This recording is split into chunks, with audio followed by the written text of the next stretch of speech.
Haiti has never had a chance to build long-term stability.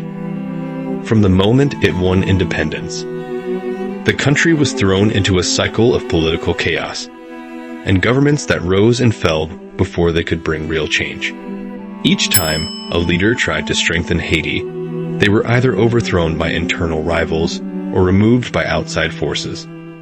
From Jean-Jacques Dessalines being unalived in 1806 to the multiple coups of the 20th and 21st centuries, Haiti has struggled to maintain steady leadership. Some presidents lasted only months before being pushed out. Others held on to power through dictatorship and fear. Frequent leadership changes made stability impossible, while corruption drained Haiti's limited resources. History shows that many leaders stole from Haiti rather than investing in its future. The most notorious were Francois Papa Doc Duvalier and his son Jean-Claude Baby Doc Duvalier, who ruled for nearly 30 years. Instead of helping the Haitian people, they looted the treasury, built personal wealth, and used militias like the Tonton Macoute to silence opposition. When Baby Doc fled in 1986, he took millions of dollars with him, leaving the country even poorer than before. This constant instability made Haiti a high-risk country for foreign investors.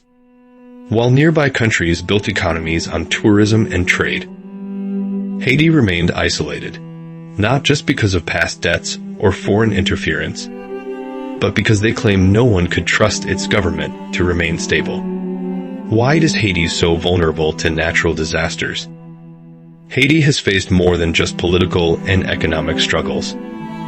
It has also been at the mercy of natural disasters. The country sits on a major fault line, making it highly vulnerable to earthquakes, and lies in the path of Atlantic hurricanes, bringing devastating storms year after year.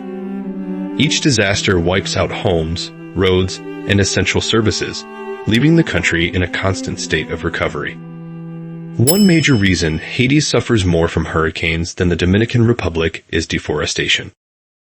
Haiti has lost nearly 98% of its forests, leaving the land vulnerable to landslides and severe flooding. In contrast, the Dominican Republic has preserved much of its tree cover, which helps absorb heavy rainfall and reduce storm damage. Without forests to anchor the soil and slow down water runoff, hurricanes hit Haiti with greater force and devastation. The 2010 earthquake was one of the worst disasters in Haiti's history. Striking near the capital, Port-au-Prince, it killed over 200,000 people, left millions homeless, and flattened entire neighborhoods. Hospitals, government buildings, and roads collapsed, trapping survivors under rubble. The destruction was overwhelming, and Haiti, already struggling, lacked the resources to rebuild quickly. Billions of dollars in aid were promised, but much of it never reached the people. Corruption, poor leadership, and foreign mismanagement left thousands stuck in makeshift camps for years. Hurricanes have been just as devastating. Hurricane Matthew in 2016 tore through Haiti, flooding cities, washing away roads, and destroying crops. With weak infrastructure and little disaster preparedness, the damage was always worse than in neighboring countries. Bridges collapsed, leaving towns cut off. Floodwaters spread disease. With each storm, Haiti was pushed further into poverty. One of the biggest challenges is Haiti's poor infrastructure. Many buildings are not built to withstand earthquakes or hurricanes. Roads are poorly maintained, making it hard to deliver aid after disasters. Electricity is unreliable, and clean water is often scarce. Without strong infrastructure, recovery becomes nearly impossible, while other countries rebuild quickly after disasters. Haiti is frequently left struggling for years, still repairing the damage by the time the next disaster strikes.